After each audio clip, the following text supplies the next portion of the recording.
Querido Padre Dios, te damos gracias por tenernos nuevamente, Señor, aún en este lugar para poder transmitir, Señor, tu mensaje de salvación, tu mensaje de vida.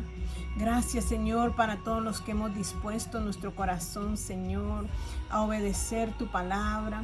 Señor, haznos instrumento de tus manos, no instrumento de nosotros mismos, mi Dios, sino de una palabra que fluye de las alturas, que fluye de tu corazón para hablar a nuestros corazones. Espíritu de Dios, toma lugar en todas las dimensiones de este lugar y de cada corazón y de cada vida, y que esta palabra sea efectiva tanto para mí, para los que están escuchando y viendo, Señor, a través de estos medios. Abre nuestro entendimiento, abre nuestros ojos espirituales. Ayúdanos a llegar a conocerte realmente como tú eres, precioso Rey. Derriba fortalezas, Señor, que se han levantado, Padre, en contra del conocimiento de tu verdad. Padre, derriba toda doctrina, Señor, que se ha levantado en contra de tu verdad, en contra de tu palabra. Que quieres, Señor de los cielos, hacer que tu palabra no resulte, mi Dios de los cielos. Estamos en tiempos difíciles y necesitamos cada día conocer más y más de ti, Señor, para poder estar fundamentados en la verdad que es Cristo Jesús. Gracias te damos, Señor, por todo lo que nos da, las herramientas que nos da, Señor. Y una de las herramientas es tu palabra, Señor. Padre, esgrimada por ti mismo a través de tu Santo Espíritu, que viene edificando nuestros corazones en el fundamento de ti, mi Dios eterno. Gracias, Señor, por la herramienta de la oración, por la herramienta de la intimidad y del conocimiento y de conectarnos a ti día tras día, Señor. Gracias, precioso Dios. Abre ahora, Señor, mis labios y que pueda fluir, Señor, una palabra, la cual, mi Dios de los cielos, despierte el interés en nosotros de seguir adelante, Señor, no mirando las circunstancias, no mirando lo que sucede a nuestro alrededor, sino que mirando al blanco que eres tú, mi Rey, en el nombre de Jesús. Amén y amén. Esta mañana yo quiero hablar acerca de conocer a Dios. Todos hablamos de conocer a Dios.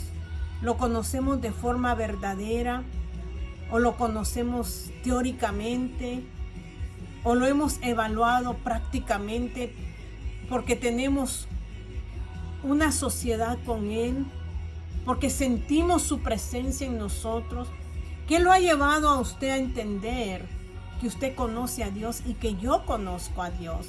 Porque la palabra es clara cuando se abre y nos habla acerca de conocer a Dios. El apóstol Pablo, en su carta a Efesios, él habla mucho de la oración que él tenía para que esta iglesia que le había conocido y que él la sitúa en el cuerpo de Cristo, porque Efesios nos habla en sí de la iglesia, de cómo debe de andar la iglesia, cómo debe de andar el cuerpo de Cristo, cómo debe de estar fundamentada.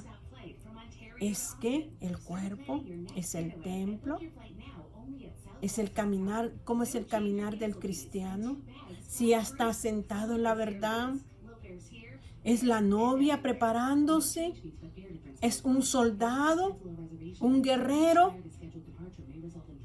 La estructura de la iglesia, el apóstol Pablo la describe aquí en Efesios. ¿Cómo debe de estar estructurada? ¿Cómo debe de estar fundamentada? Pero si usted no conoce a Dios, y si yo no lo conozco, es en balde que yo haga miles de cosas, porque Efesios llegó a perder su primer amor. Y usted puede leerlo en Apocalipsis. La primera iglesia hacía obras, tenía paciencia. O sea, todo lo que hacía era bueno, pero había descuidado su relación, su intimidad y su conexión con el Dios mismo. Y Dios le dice que iba a quitar el candelero, ya no iba a alumbrar más. Dice, quitaré mi lámpara. ya no arderá esa lámpara. ¿Y a quién le pasó eso? En los tiempos de Elí, la lámpara se estaba apagando porque ya no había aceite, porque ya la palabra ya no fluía.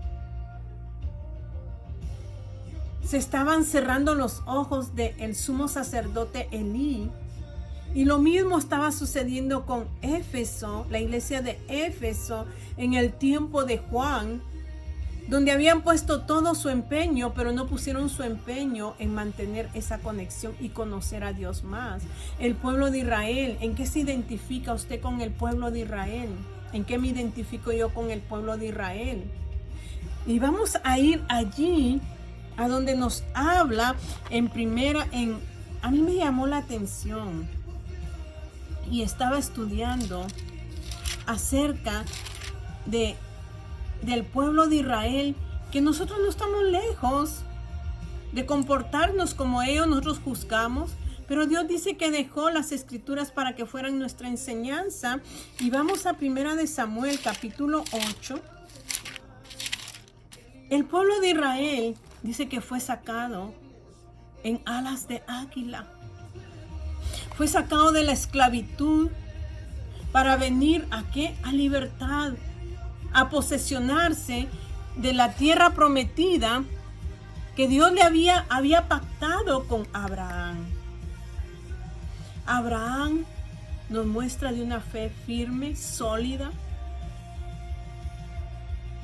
de una fe donde dice, eso lo declara Hechos, que él ya estaba como muerto, su cuerpo ya estaba muerto, pero él creyó esperanza contra esperanza, porque él ya estaba viejo, Sara estaba vieja, y más sin embargo, creen en que Dios le daría ¿qué?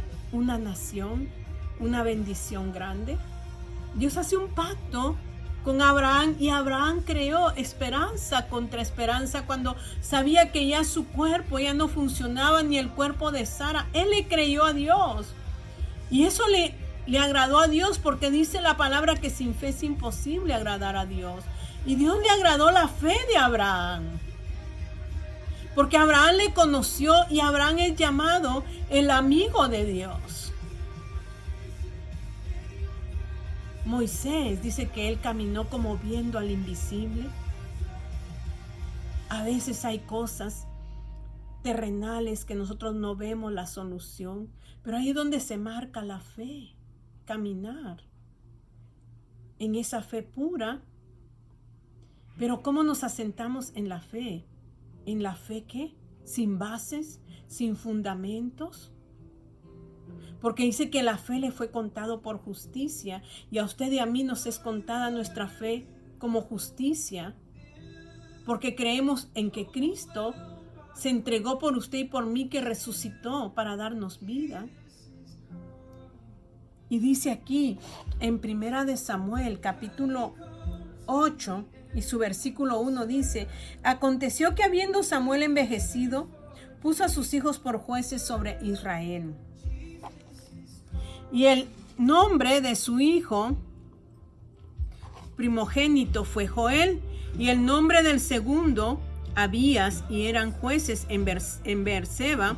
Pero no anduvieron los hijos por los caminos de su padre, antes se volvieron tras la avaricia, dejándose sobornar y pervirtiendo el derecho.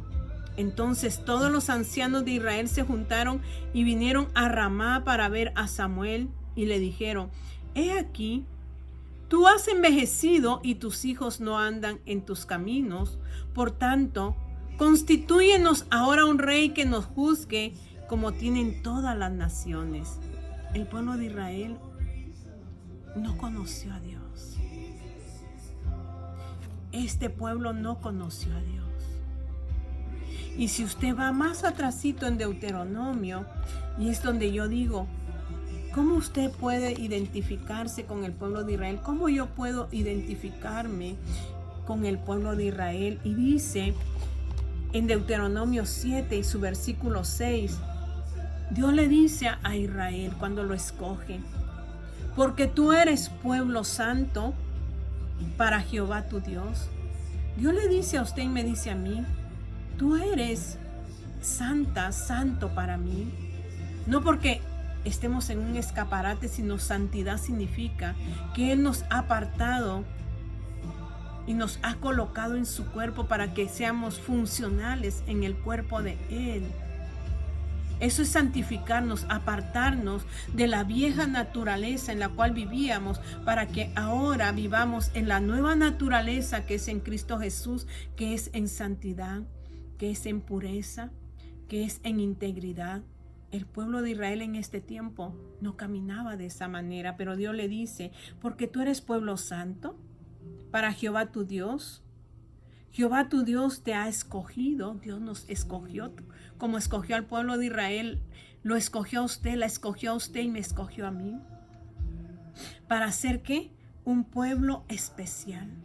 Dice, somos real sacerdocio, somos nación santa, somos un pueblo adquirido por Dios que nos llamó de las tinieblas a su luz admirable, para que anunciemos sus virtudes. Eso lo dice la carta de Pedro.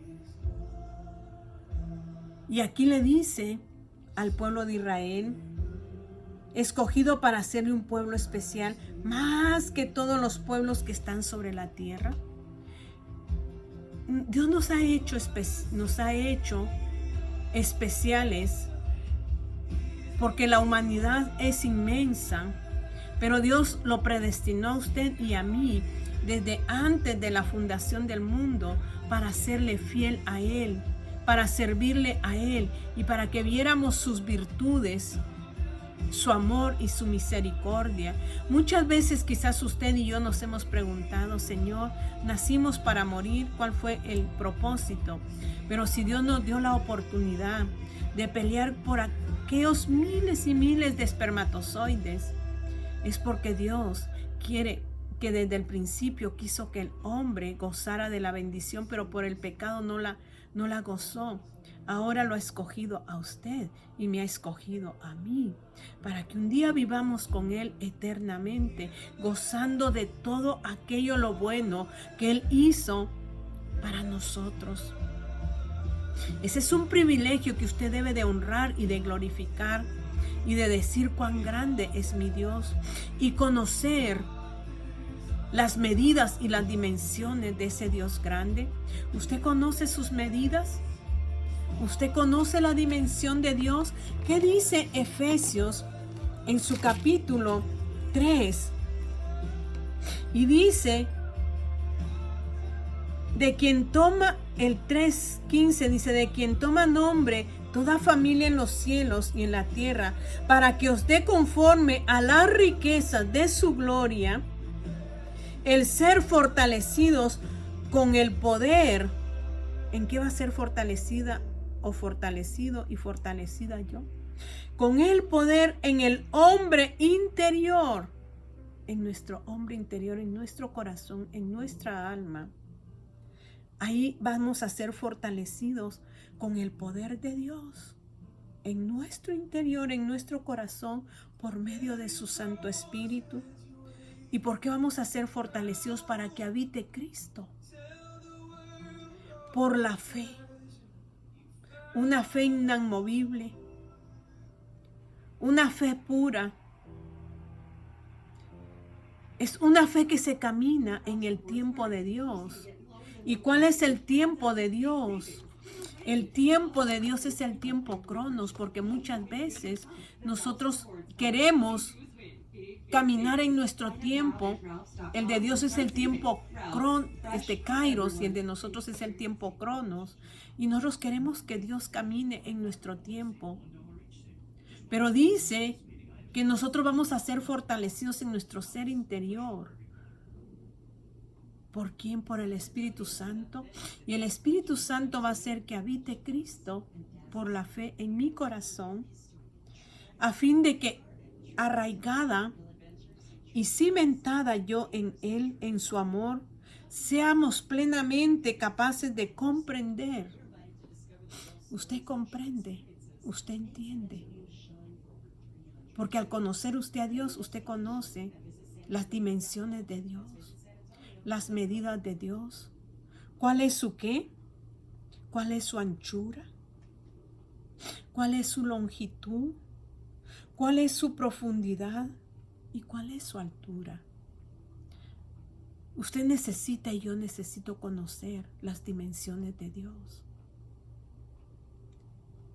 Y si no conozco sus medidas ni su dimensión de lo grande y maravilloso que Él es, que Él llena toda la tierra, en todo. Él lo llena en su altura, Él lo llena en su anchura, Él lo llena en su profundidad y Él lo llena en su longitud. ¿Conoce usted a ese Dios? Conoce, porque cuando usted conoce a Dios, usted llega a conocer la plenitud de Dios. El pueblo de Israel no conocía. Y dice aquí donde estamos en Deuteronomio capítulo 7, que Él nos escogió. ¿Y para qué nos escogió Dios? Para alabanza de su nombre, para gloria de su nombre. Nos hizo un pueblo especial. Y dice, no por ser vosotros más que todos los pueblos os ha querido Jehová y os ha escogido, no porque usted sea un gran teólogo, no porque usted sea un gran científico, no porque usted sea un gran gobernante, un mejor presidente de su nación, porque Dios pudo escoger a toda esta gente para mostrar su poder y su gloria. Pero le dice al pueblo de Israel, pues vosotros erais el más insignificante de todos los pueblos. No lo escogió a usted por ser mejor, ni a mí por ser mejor, porque yo era insignificante. Dice en Primera de Samuel, el cántico de Ana en su capítulo 2, dice, tú levantas del polvo al pobre y del muladar al menesteroso. Y cuando dice eso era porque éramos miserables, porque nadie daba un centavo, pero el que dio su vida por completo fue Cristo, por usted y por mí. Él sí dio todo por usted y por mí, cuando éramos miserables. No valíamos nada, no valíamos un penny, no valíamos un centavo. Cristo vino a rescatar su vida y a rescatarme a mí. Y eso es digno de alabar y de glorificar y de anhelar, de conocerlo cada día más. ¿Cómo fue que Él, siendo Dios, se despojó de su realeza para venir a pagar un precio por alguien que no lo merecía? Y ahora yo me jacto de que soy una teóloga, de que soy una doctora. Y eso creo yo que Dios puso sus ojos. No. Dice el cántico de Ana, yo levanto del polvo. ¿Qué es el polvo?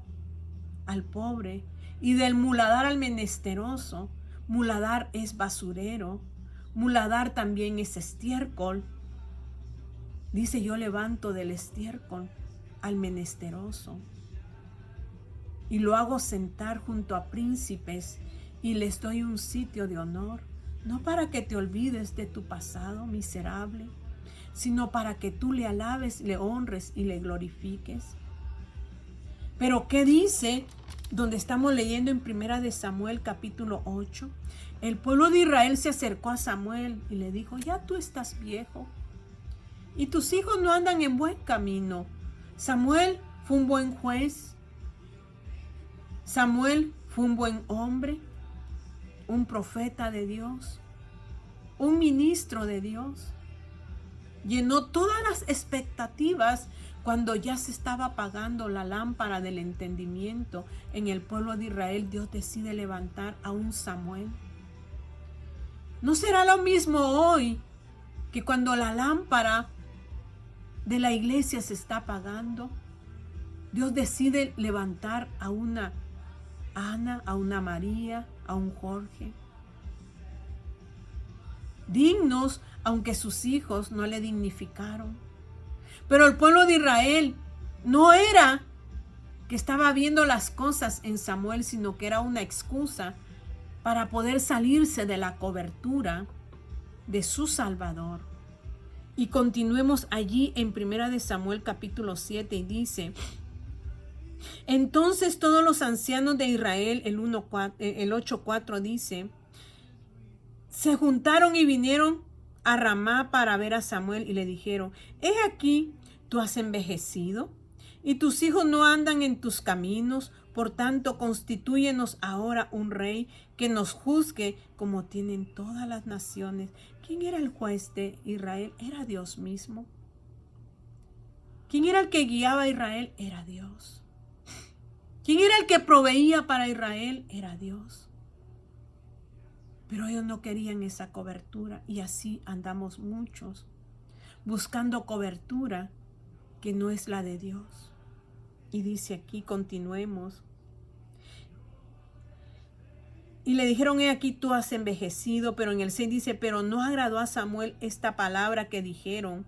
O sea que no le agradó a Samuel lo que estaba diciendo los sacerdotes o los ancianos de Israel, de que les diera un rey que juzgara. Y dice que Samuel no le gustó, pero buscó la presencia de Dios, porque Samuel andaba bajo el cobijo de Dios. El hombre se equivoca, Dios no se equivoca, y Samuel sabía dirigirse a aquel que lo acobijaba a él. Y dice que oró Samuel a Jehová, y dijo Jehová a Samuel: oye la voz del pueblo en todo lo que te digan, porque no te han desechado a ti, sino a mí me han desechado para que no reines sobre ellos. Conforme a todas las obras que han hecho desde el día que los saqué de Egipto hasta hoy, dejándome a mí y sirviendo a dioses ajenos, así hacen también contigo. Ahora pues, oye su voz, escúchanos, le dice Jehová a Samuel. Mas protesta solamente contra ellos y muéstrales cómo les tratará el rey que reinará sobre ellos. Y refirió Samuel todas las palabras de Jehová al pueblo que le había pedido rey. Dijo pues: así hará el rey que reinará sobre vosotros, tomará vuestros hijos y los pondrá en sus carros y en su gente de a caballo para que corran delante de sus carros. Y nombrará para sí jefes de miles y jefes de cincuentenas. Los pondrá a sí mismo a que aren sus campos y sieguen sus mieses, y a que hagan sus armas de guerra y los pertrechos de sus carros. Todo esto iba a acontecerle al pueblo de Israel por haberse apartado del cobijo de Dios, de la protección de Dios. Iglesia, muchas veces por no conocer a Dios, menospreciamos su cobijo, su protección, su cobertura. Y empezamos a buscar cobertura de hombre. Tanto usted como yo fallamos porque somos hombres mortales. El único inmortal es Dios. ¿Conoce usted a Dios? ¿Lo conoce verdaderamente? Me gustó porque un siervo decía, esta parte me gustó porque dice: no es cambiar muchas cosas nuevas, no es escuchar muchas cosas nuevas, porque nosotros pensamos conocer a Dios y creemos que escuchando cosas nuevas es conocerlo. Dice, es entender las cosas que ya hemos escuchado. Muchas veces hemos escuchado tantos mensajes, pero no hemos entendido porque no conocemos a Dios. Y decía este siervo, y me gustó esta palabra porque dice: una persona que no conoce de salud no sabrá de su cuerpo. Una persona que no conoce de una esposa la perderá porque la maltratará. Si nosotros no conocemos a Dios, haremos lo mismo que hizo el pueblo de Israel, pedir un rey humano, cuando tenía el Rey de Reyes y Señor de Señores como su Dios. Pero por no conocerlo, estaban perdiendo la bendición. Por eso me gustó esto de que nosotros queremos escuchar cosas nuevas. ¿Por qué no mejor entender las cosas que ya hemos escuchado de la palabra de Dios? Para poder conocer, cuando conocemos a Dios, entendemos cuál es su altura, cuál es su anchura, cuál es su profundidad, cuál es su longitud. Cuando llegamos a conocer a Dios, llegamos a entender lo glorioso y grandioso que es Él para nosotros. Y anhelamos cada día estar en su presencia. El apóstol Pablo lo dice en su capítulo, ahí mismo en Efesios, porque Efesios es una carta preciosa, pero dice en su capítulo 4, que él dice que va a perfeccionar a los santos para la obra del ministerio, para la edificación del cuerpo de Cristo, hasta que todos lleguemos a la unidad de la fe y del conocimiento del Hijo de Dios. Llegar a conocer al Hijo de Dios, llegar a conocer al varón perfecto, vamos a llegar a conocer la medida de la estatura y la plenitud de Cristo. Vamos a llegar a conocer la magnitud de nuestro Dios. ¿Usted conoce a ese varón perfecto?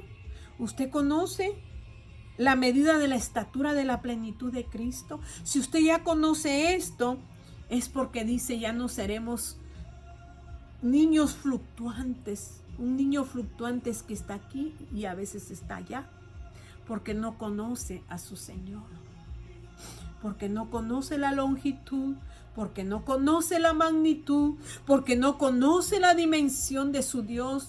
Y por eso lo menosprecia, y por eso rechaza su protección, y por eso rechaza su cobijo. Pero un pueblo entendido, dice Daniel en su capítulo 11, el 11 de Daniel, en su versículo 32 dice, con lisonja seducirá a los violadores del pacto. Habla de aquellos que van a meterse de manera sagaz y van a querer engañar a la iglesia. Pero dice, mas el pueblo que conoce a su Dios se esforzará y actuará. Si usted conoce a Dios, usted se va a esforzar cada día más y más y va a actuar. ¿Por qué? ¿Qué dice ahí mismo en Daniel? En su capítulo 12 y su versículo 3 dice, los entendidos, los que conocen a Dios y han aprendido a entender su palabra, van a resplandecer como el resplandor del firmamento, y los que enseñan la justicia a la multitud como las estrellas a perpetua eternidad. ¿Qué dice Isaías 30:1? Ay de los hijos que se apartan, dice Jehová, para tomar consejo y no de mí, para cobijarse con cubierta y no de mi espíritu, añadiendo pecado tras pecado. El pueblo de Israel tomó consejo de hombre, quería consejo de hombre y no consejo de Dios. Dice, se acobijó con cubierta, pero no con la cubierta de su espíritu. Qué triste que nosotros le demos más valor al hombre que a Dios mismo. Su palabra es verdad y solo habla verdad. Y cuando yo me acobijo en Él y recibo el consejo de Él, mi vida va a ser diferente.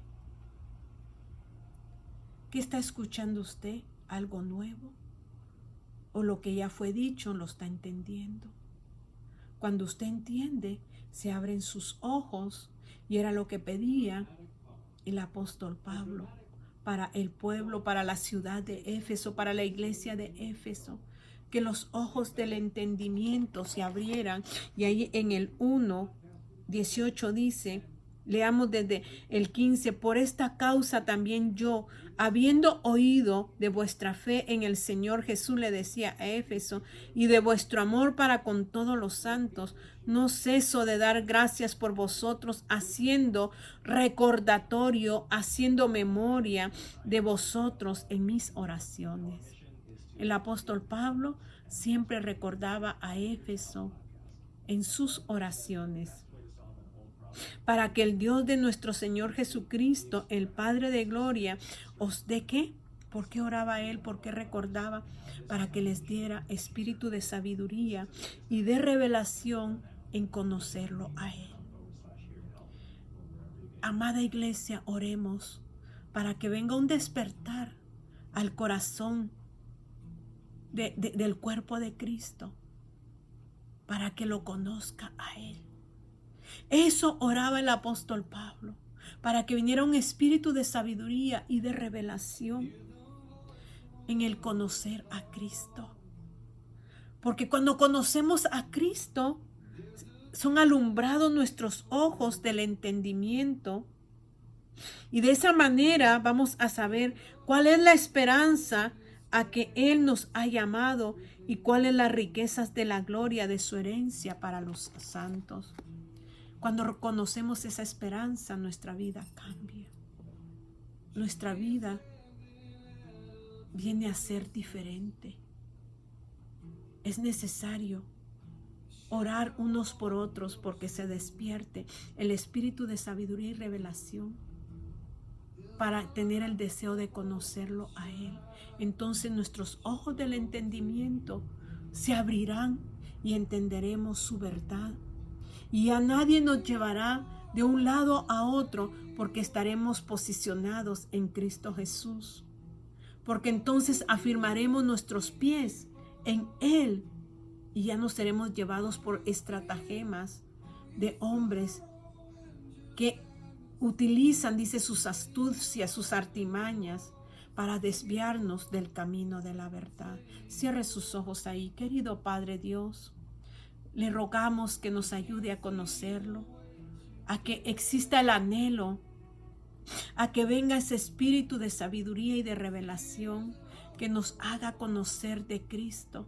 Y de esa forma nuestros ojos espirituales se abrirán para poder entender la esperanza que tenemos en usted. Gracias le doy, Señor, y le pido que este día sea un día especial para cada uno y que la revelación sea sobre sus hijos y que no busquemos cobijo ni consejo en otro lado como pidió el pueblo de Israel. El pueblo de Israel pidió un hombre como rey y desechó su autoridad, lo desechó a usted como rey. Y decidió, y por eso vino y pasó las circunstancias, porque sus generaciones fueron llevadas en cautiverios y maltratadas. Cuando dice Deuteronomio 7, que cuando nosotros lo amamos, Señor, y guardamos su mandamiento, usted viene y bendice no solo a la tercera y cuarta generación, sino que bendice a 1000 generaciones, a nuestras generaciones, Señor. Y hoy queremos conocerlo para que nuestras generaciones sean benditas en la tierra, Padre Celestial. En el nombre de Jesús. Amén y amén. Que mi Señor me los bendiga, me los guarde y que puedan entender esta palabra. Amén.